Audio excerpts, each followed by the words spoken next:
किसी चीज़ के नॉलेज का और किसी सोच का आपके मन पे या आपके जीवन पे कितना प्रभाव पड़ता है, आइए इस कहानी के माध्यम से समझते हैं। सबसे पहले आप इस ब्यूटीफुल फ्लावर्स को एंजॉय कीजिए, देखिए इसके अंदर कितना प्यार है, इसके अंदर कितनी फीलिंग है। उसके साथ हम हमारी स्टोरी स्टार्ट करते हैं। एक बार क्या होता है कि एक साधु होते हैं, वो किसी के घर भिक्षा मांगने के लिए जाते हैं और जिनके घर भिक्षा मांगने जाते हैं वो लेडी उनको दूध देती है, खाना देती है, बहुत सारी चीज़ें उनको देती है। साधु बहुत खुश हो जाते हैं, बहुत खुश होके, और वो उसको बहुत सारे आशीर्वाद दे करके वो जाते हैं। जब वो साधु चले जाते हैं उसके बाद काफ़ी टाइम बाद, लगभग 6 महीने बाद वो साधु का वापस आना होता है। जब वो साधु का वापस आना होता है तब उनको एक नई बात पता चलती है। क्या होता है, जैसे ही वो उस घर में जाते हैं जहाँ पे उनके साथ बहुत अच्छा बिहेव हुआ था, वो लेडी उनको देख के चौंक जाती है, रोने लग जाती है, एक अलग ही प्रकार का व्यवहार करने लग जाती है। तो साधु पूछते हैं, बेटा तुम पहले तो मुझे देख के बहुत खुश हुई थी, आज तुम मुझे देख करके इतना दुखी क्यों हो रही हो या तुम रो क्यों रही हो? तब वो बताती है कि साधु महात्मा, जब आप मेरे घर आए थे तब मैंने आपको जो दूध दिया था उस दूध में सांप का विष मिला हुआ था और मुझे नहीं पता था। जब मैंने वो दूध आपको दिया, आप यहाँ से चले गए, उसके बाद मुझे पता चला कि उसके अंदर एक सांप मरा हुआ पड़ा था। मैं इस चीज़ को भूल नहीं पा रही थी कि मुझसे इतना बड़ा अनर्थ कैसे हो गया, और मुझे समझ में नहीं आ रहा था कि मैं आपको कैसे ढूंढूं, और मुझे लग रहा था कि आपका जीवन खत्म हो गया, इसीलिए मेरी हालत भी इतनी खराब हो गई और मैं दुखी हो गई।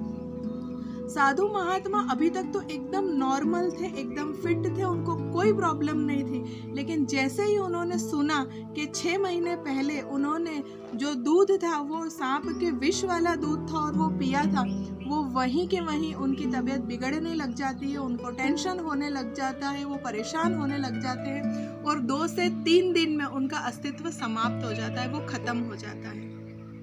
मैंने फ्रेंड्स आपको ये कहानी क्यों सुनाई, इस कहानी से मैं आपको क्या संदेश देना चाहती हूँ? सीधा सिंपल सा संदेश है कि आप जिस चीज़ को दिमाग में बिठा लेते हो या जो चीज़ आपको पता होती है, आपके नॉलेज में होती है, या जो आपका बिलीव सिस्टम होता है जो बचपन से बना हुआ होता है, वो इतना ज़्यादा स्ट्रॉन्ग हो जाता है कि आप उस चीज़ को भूल नहीं पाते। साधु महात्मा को नहीं पता था कि उनको विष पिलाया गया है, तो वो ठीक थे, नॉर्मल थे, लेकिन जैसे ही उनको पता चला और उन्होंने अपना अस्तित्व समाप्त कर दिया, वो खत्म हो गए। मन के जीते जीत और मन के हारे हार होती है। जब हमें किसी चीज़ का पता होता है, किसी बात का पता होता है, तो हम उस चीज़ में खोते चले जाते हैं, हमारे साथ ऐसा हुआ, हमारे साथ वैसा हुआ। लेकिन जब आप मन से उस डर को, उस तकलीफ को, उस चिंता को मिटा देते हैं, तो आप यकीन मानिए कि आपका जीवन इतना ज़्यादा खुशियों से भर जाएगा, इतना सुख चैन से भर जाएगा। आई होप कि आपको मेरी ये स्टोरी और इसके माध्यम से जो संदेश देना चाहती हूँ वो समझ में आया होगा। मन में अगर जीत को निश्चय कर लिया, जीत को ठान लिया, तो आपकी जीत होगी। मन में अगर आपने स्वस्थ जीवन को ठान लिया कि मैं स्वस्थ हूँ, मेरे शरीर में कोई तकलीफ नहीं है, तो आप स्वस्थ रहोगे।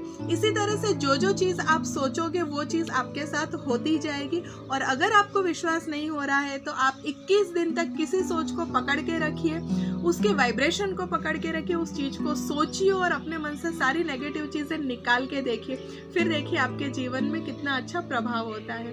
तो फ्रेंड्स, इसी तरह की मोटिवेशनल वीडियोस लेकर के मैं इस चैनल पे आती हूँ। अगर आप भी इस तरह की वीडियोस देखना चाहते हैं, आपको ये चैनल अच्छा लगता है, तो इसको ज़रूर से सब्सक्राइब करें और इस वीडियो को लाइक करें और शेयर करके उन लोगों तक पहुँचाएं जिनको इस तरह की वीडियो की बहुत ज़्यादा ज़रूरत होती है। आपका एक शेयर किसी के जीवन में बहुत सारी खुशियाँ लेकर आ सकता है, किसी के चेहरे पे हंसी लेकर के आ सकता है और किसी के पुराने नेगेटिव बिलीव सिस्टम को तोड़ के और पॉजिटिव बिलीव सिस्टम और पॉजिटिव एटीट्यूड को अपनाने में बहुत ज़्यादा मदद कर सकता है। मिलते हैं हमारे इसी तरह के नेक्स्ट वीडियो में, तब तक के लिए बाय बाय एंड थैंक्स।